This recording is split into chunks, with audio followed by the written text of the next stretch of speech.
그리하여 세상이 저희들이 주님의 제자인 것을 알게 하여 주옵소서. 항상 기뻐하라 범사에 감사하라 하셨으니 항상 기뻐하며 범사에 감사하며 살게 하옵소서. 그리하여 모든 사단의 진이 무너지게 하시고 많은 영혼들이 구원 얻는 전도의 문이 열려지는 축복이 일어나게 하여 주옵소서.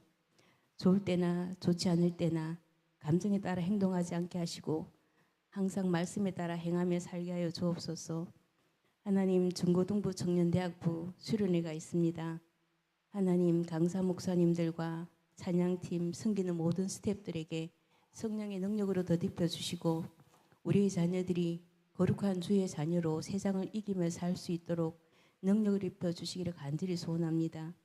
하나님, 성령 하나님, 간절히 소원합니다. 저희들에게 투설기도를 가르쳐 주옵소서. 세상의 분노와 미움, 원망과 다툼을 매일 아버지 앞에 토해내게 하시고 주님의 거룩으로 날마다 저희들의 마음이 체험받게 하여 주옵소서. 그래야 하나님 말씀대로 살아갈 수 있는 능력을 얻기를 간절히 소원합니다. 하나님, 새 가족들을 축복하여 주시기를 간절히 소원합니다. 그들 모두가 성령의 불세례를 경험하게 하셔서 하나님 구원의 감격과 기쁨을 누리며 참된 예배자로 아버지 앞에 세워지게 하시고 주님을 알지 못하는 자들에게 자신이 만난 예수를 증거할 수 있는 자들로 세워지게 부족함이 없도록 은혜 내려주시기를 간절히 소원합니다. 새가족 성김이들을 축복하여 주시고 그들의 마음이 주님의 사랑으로 가득 채워지게 하여 주옵소서. 새가족 성김이들의 성김을 통해서 하나님 모든 새가족들이 선한 열매교회가 진정한 사랑의 공동체임을 알게 하여 주시고 그들도 하나님 사랑으로 섬기는 삶의 모범을 보여주는 자들이 될 수 있도록 축복하여 주시기를 간절히 소원합니다. 이 시간 말씀을 듣겠습니다. 말씀을 전하시는 목사님에게 능력을 덧입혀 주시고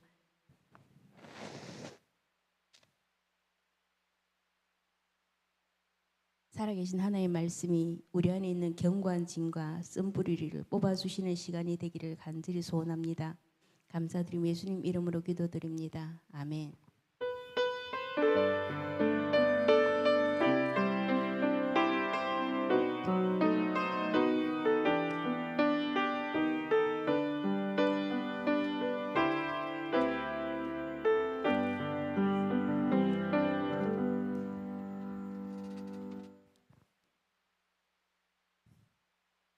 자, 우리 특송하신다는데 박수로 격려하겠습니다.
주인 저가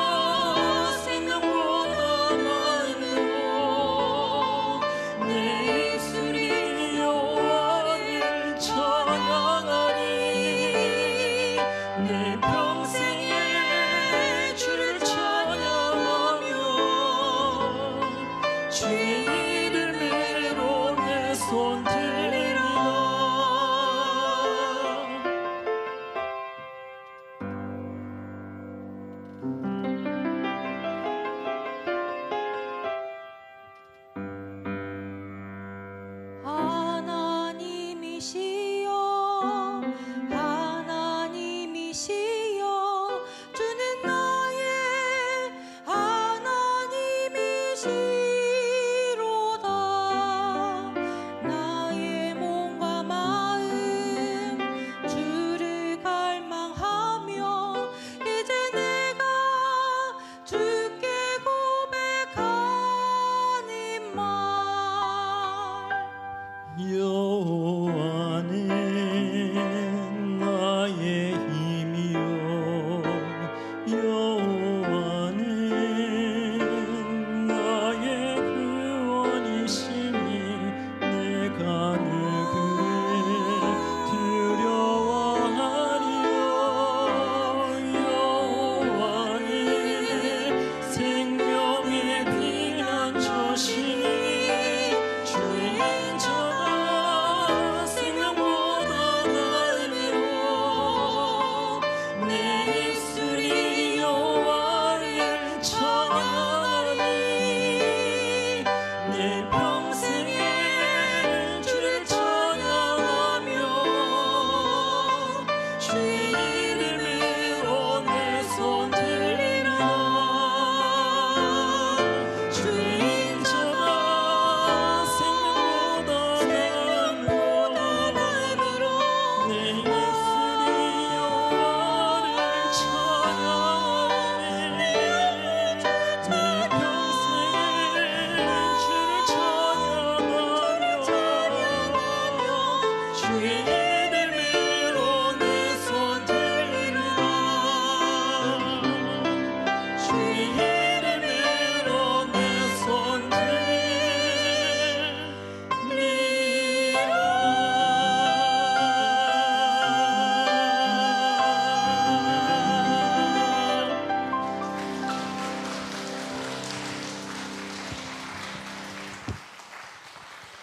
하나님 말씀 출애굽기 10장 21절부터 29절까지 말씀 보겠습니다. 같이 읽습니다. 출애굽기 10장 21절에서 29절 말씀입니다. 9번째 재앙입니다. 출애굽기 10장 21절부터 시작. 여호와께서 모세에게 이르시되 하늘을 향하여 내 손을 내밀어 애굽 땅 위에 흑암이 있게 하라. 곧 더듬을 만한 흑암이리라.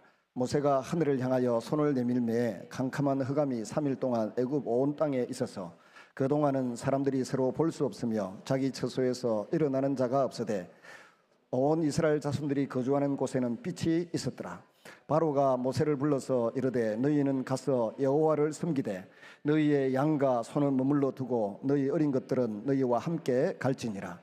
모세가 이르되 왕이라도 우리의 하나님 여호와께 드릴 제사와 번제물을 우리에게 주어야 하겠고 우리의 가축도 우리와 함께 가고 한 마리도 남길 수 없으니 이는 우리가 그 중에서 가져다가 우리 하나님 여호와를 섬길 것임이며 또 우리가 거기에 이르기까지는 어떤 것으로 여호와를 섬길는지 알지 못함이니이다 하나 여호와께서 바로의 마음을 완악하게 하셨으므로 그들을 보내기를 기뻐하지 아니하고 바로가 모세에게 이르되 너는 나를 떠나가고 스스로 삼가 다시 내 얼굴을 보지 말라. 내가 내 얼굴을 보는 날에는 죽으리라. 모세가 이르되 당신이 말씀하신 대로 내가 다시는 당신의 얼굴을 보지 아니하리이다. 아멘. 욥은 9개월 동안 재앙을 겪으면서 하나님을 특별하게 경험했습니다. 그런데 지금 이스라엘 백성들은 430년 동안 고센 땅에 머물고 있다가 지금 6개월 만에 10가지 재앙을 경험하면서 하나님이 얼마나 자신들을 사랑하는지 자기들을 얼마나 귀하게 여기는지를 경험하고 탈출을 하기 직전입니다. 그런데 이 10가지 재앙 가운데 한번 따라하겠습니다. 369 세 번째 재앙, 여섯 번째 재앙, 아홉 번째 재앙은 예고 없이 그냥 쏟아부어진 재앙입니다. 나머지 재앙은 하나님 미리 모세를 통해서 알려주셨습니다. 그래서 이런 일이 있을 거다. 그러니까 내 백성들을 보내라 이랬는데 이 세 번째, 여섯 번째, 아홉 번째 재앙은 예고도 없이 그냥 끌어부으신 것입니다. 세 번째 재앙은 잘 아시는 것처럼 티끌이 그냥 이로 바뀌는 것입니다. 여섯 번째 재앙은 하늘에서 티끌을 날렸더니 먼지를 이렇게 날렸더니 하늘에서부터 그냥 그 독종이 내려와서 들에 있는 짐승들 다 그냥 이렇게 죽임을 당하는 그런 일이 일어났었습니다. 이제 9번째 재앙은 하늘이 그냥 캄캄하게 되어서 3일 동안 앞이 안 보이는, 더듬어서 겨우 사람을 만져보면 알 수 있을까, 그렇게 흑암 재앙이 내린 것입니다. 여기에 대해서 지금까지 하나님의 말씀으로 들었던 말씀에 대해서 의도적으로 불순종했던 완악한 마음에 대한 하나님의 징계가 일어났습니다. 동시에 앞으로 닥칠 심판에 대한 예고이기도 합니다. 말씀을 못 듣고 불순종하다가 심판받는 것과 말씀을 여러 차례 듣고도 겸손하게 순종하지 않고 끝까지 불순종하는 것에는 엄청난 차이가 있습니다. 늘 듣는 말씀을 들은 책임을 우리는 감당해야 합니다. 9번째 재앙은 곤충이나 우광이나 불이나 독종이나 이런 재앙이 더 무서울 것 같은데, 그것보다 흑암 재앙은 애굽 사람들에게는 정말 치명적인 재앙이고 무서운 공포로 음습하는 그런 재앙이었습니다. 그 이유는요, 하나님께서 신자나 불신자나 예수 믿거나 안 믿는 모든 사람에게 베풀어 주신 은혜가 있는데, 그걸 가리켜서 우리는 일반 은총이라 그럽니다. 하늘에서 비가 내린다, 혹은 빛이 비친다, 밤에 달이 떠서 또 별이 빛을 비추어 주어서 우리가 밤길을 걸어갈 수 있다, 일반적인 은총이에요. 그런데 그 중에 가장 큰 은총이라고 하면 아무래도 태양으로부터 내리쬐는 빛입니다. 이 태양의 빛이 있어야 식물들은 강합성 작용을 해서 잎이 푸르게 되고 또 생물이 성장하게 되고 또 뭐 플랑크톤도 찾아서 물고기가 먹게 되고 뭐 이런 일이 일어나는 것 아닙니까? 근데 지금 에집트 사람들은 그 당시에 최고의 신으로 태양신을 섬겼습니다. 일본 사람들도 일장기에다가 태양을 새겨놓고 우리는 태양의 제국을 만들겠다, 그래서 대동아 공영권을 외치면서 온 아시아를 침탈해서 사람들에게 생명을 빼앗고 피눈물 나게 만들었습니다. 에집트 사람들은 그야말로 태양신을 최고의 신, 높은 신이라고 생각하고 그 신을 가리켜 라 신이라고 불렀습니다. 바로는 태양신의 아들이다 이렇게 생각했어요. 그러니까 이 태양이 신인데 빛을 지금 보여주지 않고 있으니 얼마나 황당한 일이겠습니까? 그리고 바벨론이나 아시리아나 모두가 태양신, 달신, 별신을 섬겼습니다. 지금도 이스라엘이나 시리아 같은 데 가보면 벽면에다가 태양, 달, 별 이런 거 막 모자이크해서 새겨놓은 게 있습니다. 가이드들이 설명하죠. 고대에 이 사람들이 태양신, 달신, 별신 이런 걸 막 섬겼다고. 최고의 신이 지금 빛을 잃어버렸습니다. 그러므로 신이 우리를 버리는가 보다, 힘을 잃었는가 보다, 신의 아들인 바로는 어떻게 될 것인가, 엄청난 두려움이 엄습하게 된 것입니다. 바로와 그 백성들의 생명의 근원이 끊어졌다라고 하는 인식을 하게 됩니다. 사흘 동안 서로 볼 수가 없었습니다. 움직이려고 하면 더듬어야 했습니다. 그러다 결국 자리에서 일어나는 사람조차 없었습니다. 여기에서 빛과 어두움이 얼마나 무서운 것이고 소망스러운 것인지 구분이 되는 겁니다. 한 세 가지 생각해 보는데요. 첫째는 빛과 어두움의 갈림길입니다. 하나님께서 모세에게 말씀하신 대로 애굽에는 사흘 동안 큰 재앙이 일어나서 빛을 잃었습니다. 이렇게 세상에 내리는 은혜 중에 믿는 자들과 믿지 않는 자들에게 동일하게 내리는 은혜, 일반 은총이라고 합니다. 선인이나 악인에게 똑같이 비도 주시고 태양빛도 주시는 일반 은총입니다. 그런데 하나님께서 흑암 재앙을 통하여 태양을 가리신 것은 이제 더 이상 은혜를 주시지 않고 거두어 가시겠다는 뜻입니다. 끝까지 하나님을 거역하는 자들에게서 은혜를 거두어 가시겠다는 표시입니다. 이 세상이 모든 사람들은 은혜로 살아가는 존재들입니다. 아무리 태양이 하루라도 비추지 않거나 몇 달 동안 비가 오지 않는다고 하면 우리가 먹고 사는데 힘이 듭니다. 그러나 사람들은 태양이나 빛을 믿으면서도 이러한 은혜를 주시는 하나님에 대해서 경배하고 하나님을 찬양하지 않습니다. 결국 사람의 이런 무지는 하나님이 만드신 모든 것을 더럽혀 놓았습니다. 하나님께서 만드신 모든 것을 바르게 지각하고 바르게 사용할 때 아름다운 것이고 행복한 것이고 서로에게 기쁨이 있습니다. 그런데 자기 멋대로 의미를 갖다 붙이고 그것은 도저히 있어서는 안 되는 위치에다가 두니까 하나님의 자리에 태양을 갖다 두고 하나님의 자리에 달을 갖다 두고 별을 갖다 두니까 하나님께서 이런 자연들을 저주하시는 것입니다. 요한복음에서 우리는 예수님을 이 세상의 빛이라고 소개받았습니다. 요한복음 1장에 보면 빛이 이 세상에 오셨다. 그리고 빛이 모든 것을 깨닫게 하고 밝히 보여주었다. 그런데 이때 예수님이 빛이라고 했는데 후레시의 빛도 아니고 태양의 강선도 아니고 예수님은 영적인 지각을 말하는 것입니다. 예수님이 오셔서 우리에게 성령을 주심으로 우리에게 영적인 지각이 있어서 뭔가 보고 깨닫게 되는 은혜가 있습니다.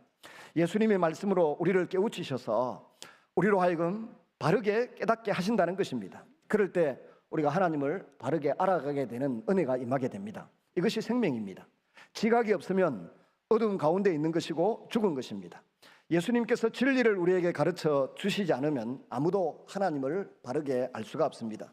예수님이 가르쳐 준 건 뭡니까? 나를 보고 하나님 아버지가 어떤 분인지 알아라는 겁니다. 내 아버지 너희의 아버지다. 그래서 예수님을 바르게 알고 예수님의 아버지이신 하나님 아버지를 우리가 제대로 이해하게 되면 그리스도인은 다 행복합니다. 여러분, 아버지가 자식을 사랑하는 거 아시잖아요. 어머니는 감정적이고 인내하고 아주 깊고 모진 사랑을 합니다. 근데 아버지는 뭡니까? 자기 생명을 걸고 굵직한 사랑을 합니다. 온 가족의 생계를 책임지면서 목숨을 거기에 담보로 해서 가족들을 부양하고 살핍니다. 이렇게 좋으신 아버지가 육신의 아버지만 있는 게 아니라 더 능력이 많으시고 더 지각이 뛰어나시고 더 자상하고 더 세밀한 계획을 가지고 계신 우리 아버지가 하나님으로서 우리에게 아버지가 되어주신다고 하니까 그보다 더 놀라운 일이 어디 있고 감사한 일이 어디 있습니까? 그래서 우리가 하나님 아버지를 찾고 기도하게 되고 하나님 아버지를 생각하면서 원수 갚는 것도 하나님 알아서 하세요 하고 뒤로 밀어놓고 뭐 부족함이 있고 궁핍함이 있어도 하나님 필요하면 나한테 주실 거다 이런 믿음을 갖게 되는 거죠. 성경을 읽을 때마다 우리는 하나님께서 우리 아버지 되심이 너무 감사한데 하나님 아버지, 좋으신 아버지를 알려주신 분이 누구십니까? 예수님이시잖아요. 좋으신 아버지를 알려준 것이 뭡니까? 성경 아닙니까? 하나님 우리를 보시기에 아주 좋았더라. 우리를 보고 그렇게 좋아하셨다고 하니까 우리가 마음이 이게 둥둥 떠지요. 기쁘고 즐겁고 오늘 잠시 고통스럽고 괴로운 일이 있어도 이 또한 지나가리라. 좋으신 아버지가 내 인생을 책임져 주신다. 내 주변에 사람을 붙이신다. 필요한 물질을 주신다. 필요하면 회복을 주신다. 이런 말씀을 믿게 된 것이 뭡니까? 예수님이 빛으로 오셔서 하나님 아버지가 어떤 분이신지 구약에 있는 성경이 어떤 의미를 가지고 있는지 알려주셨고 가르쳐 주셨기 때문인 줄로 믿습니다. 하나님께서 지금 9번째 재앙을 내리셨을 때 애굽인들에게 아주 심한 흑암이 있었습니다. 그러나 이스라엘 백성들이 있는 곳에는 빛이 있었고 강명이 있었습니다. 불신자와 신자를 아예 하나님의 백성들과 하나님의 백성 아닌 자들을 구분해서 차별 대우하시는 하나님을 볼 수가 있습니다. 왜 이스라엘 백성들이 있는 곳에는 광명이 있습니까? 그것은 하나님께서 그곳에 함께 계시고 그곳에 하나님의 말씀이 있었기 때문입니다. 그들은 하나님의 말씀을 품고 있습니다. 때가 되면 우리를 이곳에서 구출해내셔서 저 가나안 땅으로 젖과 꿀이 흐르는 땅으로 인도해 가실 것이다. 그 말씀이 그들의 마음속에 재산이 되고 꿈이 되고 소망이 되어 있었던 것입니다. 어떻게 선지자가 있는 곳이 어두울 수 있으며 하나님 말씀이 있는 곳이 어두울 수 있겠습니까? 오늘 우리들은 다른 것을 위해서 기도하기 전에 먼저 우리 주님이 우리에게 비춰주시는 말씀을 깨닫게 하고 하나님을 알아가는 이 빛을 달라고 기도해야 할 줄로 믿습니다. 즉 나에게 영적인 지각을 주셔서 모든 것을 바르게 알 수 있게 해달라고 기도하는 것보다 더 중요한 것이 없습니다. 영적인 감각을 주십시오. 영적인 센스를 주십시오. 이렇게 기도할 필요가 있어요. 오늘도 제가 주보 칼럼에 썼습니다. 믿음은 해석이다. 어떤 사건 사고가 생길 때마다 믿음으로 그 사건을 어떻게 해석하느냐에 따라서 찬양이 나오고 기도가 나오고 인내가 되고 기다려지는데 그 사건을 하나님 주시는 빛으로 해석을 잘못하면 해석을 하지 아니하면 두고 보자. 때가 되면 내가 한번 갈아줄 거다. 복수할 거다. 이런 마음이 생기게 됩니다. 그러나 하나님은 우리의 일거수일투족을 아시고 우리의 마음 깊은 것도 아시는 분이기 때문에 항상 영적인 감각을 가지고 주님을 바라볼 수 있기를 바랍니다. 주님의 때에 여러분에게도 큰 은혜가 지각이 있기를 바랍니다. 예수님께서 십자가에 달리셨을 때 이 무서운 어두움이 흑암이 나타났습니다. 온 세상이 캄캄해졌습니다. 하나님께서는 아들에게 진노하셔서 아들로부터 얼굴을 돌리셨습니다. 아들을 외면하시고 그의 기도를 듣지 아니하셨습니다. 하나님께서 애굽인들에게 바로 이 재앙을 지금 내리신 것입니다. 사실 불신자라고 해서 늘 두려워하는 것이 아닙니다. 하나님께서는 어느 정도 그들에게 평안을 주셨습니다. 근데 예수님이 지금 죽으실 때는 마틴 루터 같은 위대한 신학자가 이야기했죠. 저와 여러분을 향한, 온 인류를 향한 그 죄에 대한 심판이 예수님에게 꽝하고 내리쳤다. 루터가 그렇게 말했어요. 우리의 모든 죄를 예수님이 대신 짊어지고 십자가에서 심판을 당하시는데 꽝하고 하나님의 저주가 내리쳤으니 온 세상이 캄캄해지고 흑암에 갇힌 것입니다. 타락한 사람들에게 가장 좋은 선물은 음악이라고 합니다. 그런데 이 음악을 발전시킨 사람들은 가인의 후손들이었습니다. 그러나 제가 어느 범위를 벗어나게 되면 이 음악으로도 해결할 수 없는 두려움과 절망이 몰려올 때가 있습니다. 오늘날 이 세계는 어둠 가운데 갇혀 있습니다. 신경 안정제가 없으면 밤에 잠을 못 자는 분이 계십니까? 신경이 날카로워서 며칠 밤낮을 뜬 눈으로 지낸 적은 없습니까? 거의 지옥입니다. 이때 치료받을 수 있는 방법이 무엇입니까? 그것은 하나님께 대한 감사를 되찾는 것입니다. 그리고 빛 가운데서만 걸어가십시오. 말씀이 비추어주는 한계까지만 걸어가시기를 바랍니다. 그리고 하나님께서 주신 지각을 사용해야 됩니다. 말씀이 나에게 깨달아질 때 그 원리를 사용해서 그 말씀대로 살아가시면 우리에게 분별력이 되살아나게 될 것이고 지각이 있어서 빛을 발견하고 나아갈 수 있는 길이 열리게 될 줄로 믿습니다. 두 번째는 소유의 문제입니다. 애굽의 전체가 지금 어둡다는 것은 태양신이 죽었다는 뜻이고 그것은 태양신의 아들인 바로의 생명이 끊어진 것이나 마찬가지라는 뜻입니다. 그러나 바로는 이번에도 진지하게 생각하지 않았습니다. 단지 모세와 적당하게 흥정해서 타협해서 이 위기를 벗어날 수 있을 것이라고 생각했습니다. 그래서 바로는 모세를 불러서 흥정을 시작합니다. 출애굽기 10장 24절에 바로가 모세를 불러서 이르되 너희는 가서 여호와를 섬기되 너희의 양과 소는 머물러 두고 너희 어린 것들은 너희와 함께 갈지니라. 여덟 번째 재앙 때는 뭐라 그랬습니까? 메뚜기 재앙 때는 자녀들은 놔두고 가라. 그래서 여덟 번째 재앙은 뭐에 대한 싸움이에요. 하나님과 바로의 세력, 사단의 세력과의 싸움에서 뭐에 대한 싸움이에요? 자녀 양육권을 누가 쥐고 있느냐. 즉 여덟 번째 재앙에서는 메뚜기 재앙인데 하나님이 군대를 동원하실 때 메뚜기 군대를 동원하셨어요. 다섯 번째는 보면 바이러스 재앙을 동원하셨어요. 여섯 번째는 그야 티끌이 하늘에서 독종이 그냥 쏟아져 내렸어요. 일곱 번째는 우박과 불 재앙이 쏟아져 내렸습니다. 근데 여덟 번째는 메뚜기 재앙으로 자녀 양육권을 누가 손에 쥐느냐. 바로는 여전히 내가 손에 쥐고 내 자식들은 여기 두고 가라 그렇게 했는데 모세는 또 하나님은 안 된다. 자녀들 데리고 가겠다. 이게 하나님과 지금 바로의 싸움이고 믿는 사람과 믿지 않는 사람의 싸움이에요. 오늘날도 이 세상 지식으로 자녀들을 양육해 보겠다고 몸부림치는 사람이 있습니다. 근데 하나님의 말씀과 하나님의 성령으로 우리 자녀들을 양육하고 교육하겠다고 해서 이 마지막 시대에도 우리가 애쓰고 노력하고 있지 않습니까? 근데 오늘 싸움은 물질에 대한 싸움입니다. 성도들에게 있는, 이스라엘 백성들에게 있는 가산, 물질은 바로 자신의 것이니까 두고 가라는 겁니다. 근데 모세가 지금 대답을 하는데 택도 없는 소리 하지 마라. 이 물질도 하나님의 것이다. 백성들도 하나님의 것이고 자녀들도 하나님의 것이고 물질도 하나님의 것이다. 그러므로 택도 없는 소리 하지 마라. 같이 데리고 가겠다라고 지금 선언하고 있는 것입니다. 이게 마지막 흥정입니다. 이스라엘 백성들에게 떠나되 재산은 포기하고 떠나라는 것입니다. 타당해 보이지 않습니까? 우리 예수 믿으면 빈손 들고 나가도 먹고 살 것이 천지다 이런 생각을 하지 않습니까? 그런데 하나님께서 먹이시고 입히시고 잘 인도해 가실 거란 믿음이 생겨야 되는데 모세는 지금 그렇게 말하지 않고 현실적으로 지금 말합니다. 믿기만 하면 만사형통인데 뭔 걱정이겠냐. 지금 바로는 그렇게 말하는 듯합니다. 그런데 모세는 이것을 아주 간교한 제안으로 파악했습니다. 자기 소유가 하나님께 속하지 않는 신앙은 제대로 된 믿음이라 보기 어렵습니다. 물질적인 것은 전혀 동원되지 않고 정신적, 심리적 평안으로 과연 바른 신앙이 되겠습니까? 그것은 기만입니다. 기독교와 이단의 차이, 기독교는 말씀과 기도 생활이 같이 중요합니다. 우리 전통 기독교는, 정상적인 기독교는 말씀과 기도도 중요하지만 삶이 그에 못지않게 중요합니다. 주일날 그리스도인의 모습으로 사는 것도 중요하지만 월요일부터 토요일까지도 그리스도인답게 사는 것이 우리에게는 중요합니다. 그런데 구원파나 저 신천지나 저 이단들은 기도와 말씀은 우리 못지않게 열심히 하는데 생활은 지 마음대로입니다. 도덕성이 없고 윤리성이 없습니다. 믿음이 믿을수록 책임은 지지 않고 감동만 받으려고 하는 경향이 이단들에게 있습니다. 소위 은혜 받았다는 사람들의 생각이 그렇습니다. 그러나 실제로 내 생활 전체가 하나님 앞에 아름답게 오케이 되지 아니하면, 자연스럽게 오케이 되지 아니하면 은혜가 무슨 소용이 있겠습니까? 오늘 내가 하나님을 섬기게 되면 나에게 속한 모든 것이 자동적으로 하나님의 장부에 기록이 됩니다. 그것을 자기 마음대로 포기할 권리가 없습니다. 그걸 전부 다 가지고 가야 하는 것입니다. 바로의 제안에 대해서 모세가 어떻게 대답합니까?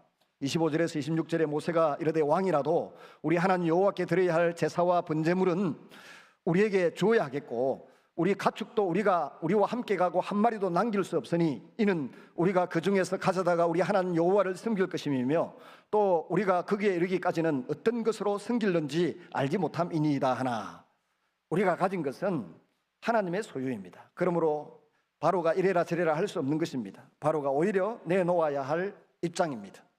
왜냐하면 그동안 이스라엘 백성들은 그동안 노예 취급을 받으면서 무임금으로 노동한 것들, 그 대금을 지불해야 하기 때문입니다.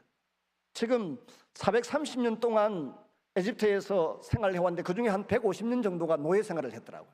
권리를 누리지 못하고 특권을 누리지 못하고 고생을 많이 했다고 학자들이 그 시대를 이렇게 정리해서 써놓은 논문을 본 적이 있습니다. 그럼 150년 동안 무임금으로 노동했던 것에 대한 대가를 받아가야 되는데 소와 양과 가축을 내놓으라고? 오히려 하나님은 모세를 통해서 말합니다. 이웃에게 온갖 검은 보물을 내놓으라고 말합니다. 창세기 15장 마지막 부분에 너희들이 400년 동안 4대 동안 이방에서 객이되고 고생을 할 것이나 나올 때는 검은 보물을 손에 쥐고 나올 것이다 한 그 말씀이 그대로 이루어지기 시작합니다. 그래서 어떤 목사님들은 좀 가감하게 하나님 우리에게 물건을 주십시오 이렇게 막 기도를 하는데, 그러면 뭐 기복신앙이다 하고 비판도 하는데 성경은 분명하게 말합니다.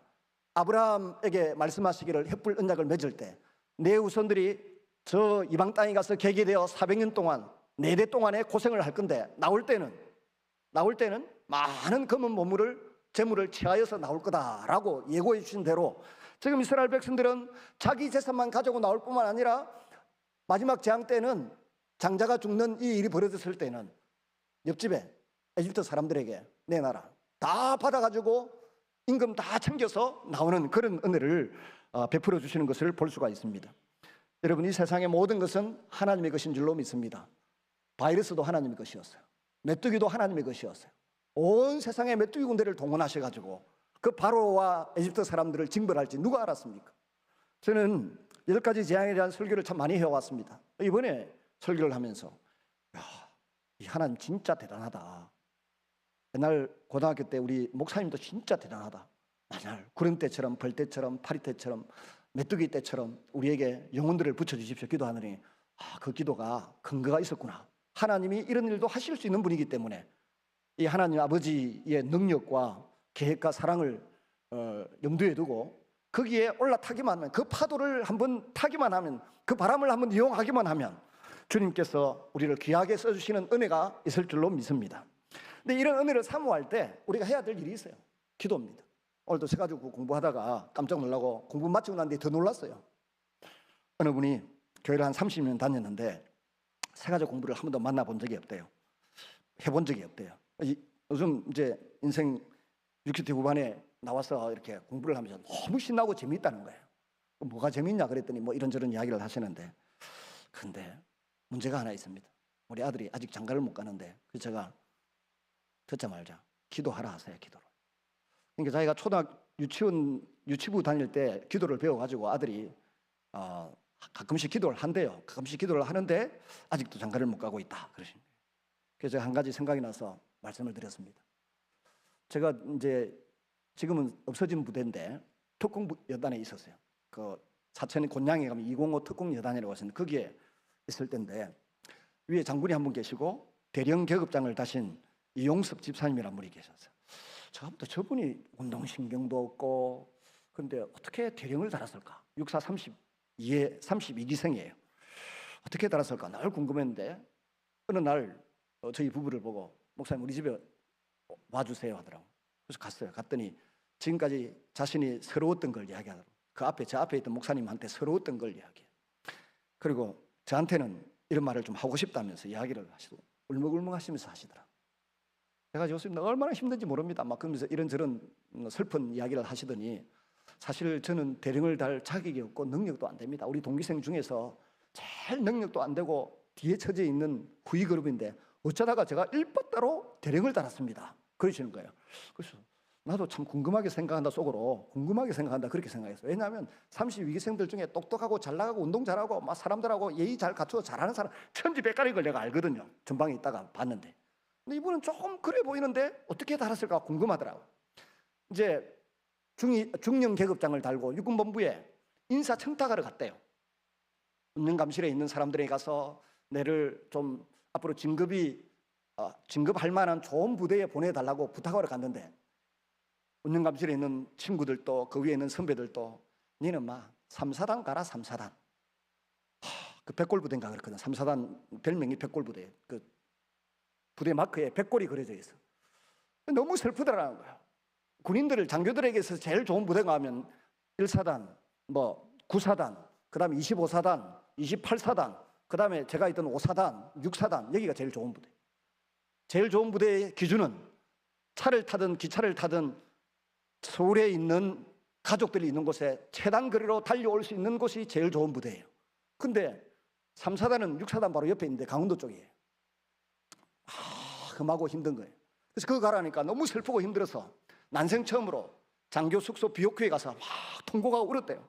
하나님 드디어 나를 부리시나이까. 가족과 같이 살아야 되는데 살다 보면 가족끼리 오손도손 사는 게 중요해요. 공부 잘해가 자 애국 가 있고 뭐 서울 가 있고 힘듭니다. 그러니까 가족끼리 가까이 지낼 수 있는 공간이 서울에 다 가족들이 공부하고 있고 아이들이 공부하고 있으니까 그 거리를 50분 만에 갈 수 있다, 1시간 만에 이게 제일 좋은 부대인 겁니다. 그런데 3사단 가라니까 너무 슬퍼서 막 울었대. 통과가 하나님 드디어 나를 버리시나이까 막 한 번만 살려주세요. 나도 진급할 수 있는 부대로 다음에는 보내주세요 하고 막 울고 이제 그 대대장으로 중령 달고 3사단에 딱 근무를 하고 있는데 웬걸? 거기에서 놀라운 기적이 나타난 겁니다. 그 시절만 해도 그 기순용사가 많지 않을 때입니다. 탈북자가 많지 않을 때인데 어느 날 보니까 전화가 때리러 왔는데 대대장님 저 무장 탈영한 저 병사가 북한군 병사가 지금 우리 섹터 쪽으로 들어오고 있습니다. 그러는 거예요. 근데 6사단 쪽으로 갔다가 3사단 쪽으로 왔다가 지그재그로 오는데 어디로 올지 모르겠습니다. 빨리 와보세요 하더라는 거예요.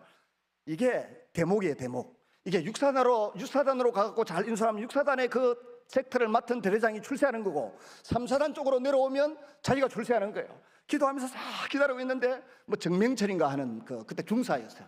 이 친구가 6사단으로 가다가 갑자기 꺾어가지고 3사단 쪽으로 쫙 오는데 인솔을 잘 해가지고 바로 특진 대령을 달았다는 거예요. 그래서 제가 이 이야기를 하면서 집사님 기도하면 이런 일이 벌어집니다. 바로 좋은 처자를 만날 수 있을 거니까 기도 열심히 하십시오. 기도하면 좋은 며느리를 얻을 겁니다. 왜 아멘이 없노? 잠 오는 시간에 한번 웃자고 드리는 말씀이기도 하고 실제 그랬어요. 그래서 이 영섭 집사님이 대령 집사님이 저보고 목사님 기도하고 울고 하는 게 절대 공짜가 없습니다. 제가 산증인입니다. 저 보세요. 내가 그 여단장님하고 테니스 칠 때도 잘 못 친다고 저쪽 B코트 가 있고 뭐 이 판 아닙니까? 이렇게 뭐 안태권 제가 같이 있던 저 5사단에 있을 때 같이 보세요. 제일 잘 나가는 친구입니다. 그 사람보다 내가 일바따로 대령을 달았습니다. 오직 눈물로 울고 기도했더니 왜 가가 정명철이가 6사단으로 갔다가 갑자기 틀어가지고 3사단으로 내려오고 내 섹터로 딱 들어오는 바람에 제가 배락 진급을 한 거 아니겠습니까? 그래서 군대에 가면 주로 쓰는 표현이 있더라고요. 복글복이다. 근데 복글복이 아니고 하나님은 기도하는 자에게, 하나님을 인정하는 자에게, 하나님을 경외하는 자에게 복 주시는 줄로 믿습니다. 마지막 세 번째로 바로가 마지막으로 남긴 말이 있습니다. 바로는 이스라엘 백성들이 자기 통치하에 있는 줄 알았습니다. 바로의 통치권은 자녀들에도 영향을 미치고 그 이스라엘 백성들의 재산에게도 영향을 미치는 줄 알았습니다. 그래서 기고만장했습니다. 그러나 모세는 그것이 다 하나님의 소유다. 이스라엘 백성들도 하나님의 소유고 그 자녀들도 하나님의 소유고 그 재산도 다 하나님의 소유다 라고 선포하고 말았던 것입니다. 그러자 바로는 28절에 바로가 모세에게 이르되 너는 나를 떠나가고 스스로 삼가 다시 내 얼굴을 보지 말라. 내가 내 얼굴을 보는 날에는 죽으리라. 바로는 이제 더 이상 협상하지 않겠다고 했습니다. 어떤 일이 있어도 이스라엘 백성을 포기하지 않겠다고 하는 태도를 분명히 합니다. 이 말에 대하여 모세가 뭐라고 말합니까? 29절 시작. 모세가 이르되 당신의 말씀하신 대로 내가 다시는 당신의 얼굴을 보지 아니하리이다. 말씀했습니다. 이미 흑암 재앙은 더 이상 애굽 땅에 은혜를 베풀지 않겠다고 하는 하나님의 선언입니다. 바로는 자신이 뭐라도 되는 것처럼 결정적인 선언을 했습니다. 그것은 결국 자기 자신에게 내리는 것밖에 되지 않았습니다. 악한 자들이 결정적으로 하는 말은 결국 자기 자신에게 부메랑이 되어서 되돌아오게 되어 있습니다. 우리 성도들은 다른 사람에 대해서 결정적인 선언을 잘 하지를 못합니다. 왜냐하면 하나님께서 우리에게는 다른 사람의 생사 여탈권을 줄 수 있는 그런 권한을 함부로 주시지 않기 때문입니다. 오직 하나님께서 하시는 일에 대하여 예수님은 또 사도 바울도 예든지 아니오든지 둘 중에 하나만 하라고 했습니다.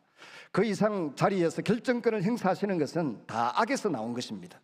그래서 우리가 나이가 들어가면 젊었을 때는 극단적인 소리를 잘하는데 나이가 들어가면 극단적인 소리가 줄어들기 시작하고 지혜가 쌓이면 믿음이 쌓이면 자꾸만 극단적인 말 자기 결정권을 행사하지 않고 하나님의 손에 위탁하고 맡기는 일들이 일어나게 됩니다. 무엇보다 다른 사람을 존중하는 마음들이 일어납니다.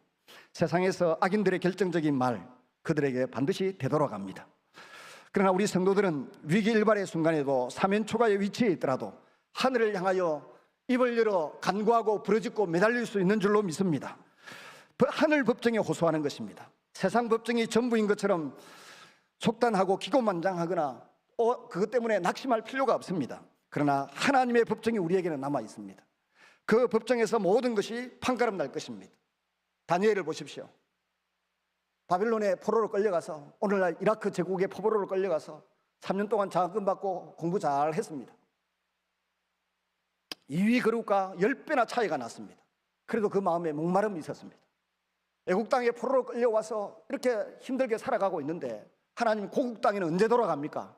하나님의 살아계심은 언제 증명됩니까? 눈물로 기도하고 금식하며 기도하는데 하나님은 다니엘의 이 기도를 이미 들었습니다. 그래서 그 응답을 가지고 지금 다니엘에게 오고 있습니다. 그런데 마귀 사단이 바사국의 군주가 즉 마귀 사단이 못 가게 가로막고 있습니다. 그래서 21일 동안 걸리는데 계속 21일 동안 금식하면서 기도하고 있는데 천사 미가엘이 나타나가지고 그 마귀 사단의 세력을 물리쳐 주므로 드디어 천사가 다니엘에게 와서 그 몸에 힘을 북돋아 주면서 네가 기도를 시작한 때부터 하나님은 이미 하늘 법정에서 응답을 오케이 하고 허락하셨다라고 선포해 주신 줄로 믿습니다. 기도 응답이 오는데 21일을 걸렸습니다. 그 21일을 위해서 다니엘은 금식하며 온몸에 힘이 빠지도록 간절히 기도하고 있었습니다. 결국 하늘 법정에서 응답된 것이 다니엘에게 응답되었을 때, 전달되었을 때 다니엘이 에레미야의 서책을 읽습니다. 에레미야 29장에 나온 바벨론에 포로되어 있는 사람들에게 읽어주라고 보냈던 그 편지를 읽었습니다. 읽었더니 바벨론 제국의 연한은 70년이고 이 70년이 차면 우리 이스라엘 백성들, 유다 백성들은 다 고국으로 돌아가게 됨을 알게 되어서 기뻐하고 즐거워하면서 그 부역자 생활, 총리 대신의 역할을 끝까지 잘 감당하며 살았던 것으로 우리는 기억합니다. 오늘도 우리의 삶에 기도응답이 좀 들이대더라도 하나님께서는 하늘 법정에서 우리의 하소연과 우리의 눈물과 우리의 통곡과 우리의 부르짖음을 이미 듣고 응답해 주고 계심을 믿으시기를 바랍니다. 기도하십시다. 살아계시고 자비로우신 아버지 하나님, 오늘 이 오후 시간에도 저희들을 하나님 앞에 불러내어 주신 것을 감사합니다. 에집트와 바로와 에집트의 군인들이, 신하들이 무서워 벌벌 떨었던 태양신이 아무것도 아니라고 하는 것을 하나님이 증명해 보이시고, 하나님께서는 이스라엘 백성들을 지극히도 사랑하시며 약속하신 대로 언약을 주신 대로 구원하시고자 하는 것을 분명한 표징과 사인으로 허락해 주신 줄로 믿습니다. 오늘날 예수 그리스도 안에 있는 우리 하나님의 자녀들에게도 동일한 사인을 주셔서 내 아버지가 곧 너희 아버지라고 말씀하신 주님의 말씀을 우리의 마음에 새깁니다. 우리는 우리 아버지 하나님 앞에 기도합니다. 부르짖습니다. 하소연합니다. 매달립니다. 주여, 우리의 소원을 들어 응답해 주셔서 우리가 하나님의 자녀로 살게 하시고 주의 뜻을 이루어드리는 삶을 살아갈 수 있도록 은혜 베푸시고 이끌어 주시옵소서. 주 예수님 이름으로 기도드리옵나이다. 아멘. 찬양 드리겠습니다. 14장입니다.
초등부 이름성경학교회에서 우리 근사님들 또 교사들 수고해 주셔서 너무 감사합니다.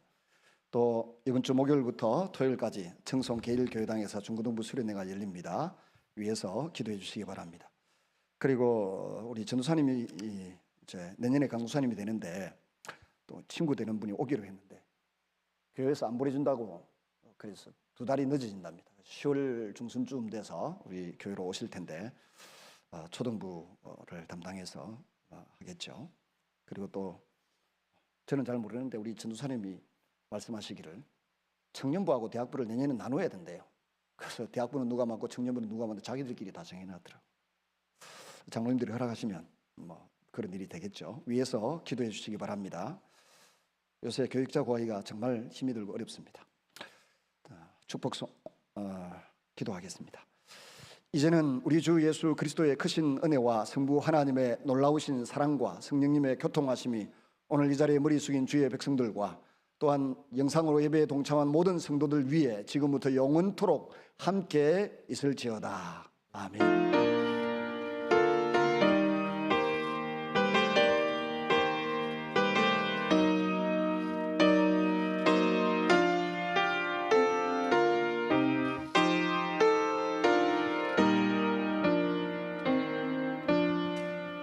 축복하며 돌아가도록 하겠습니다.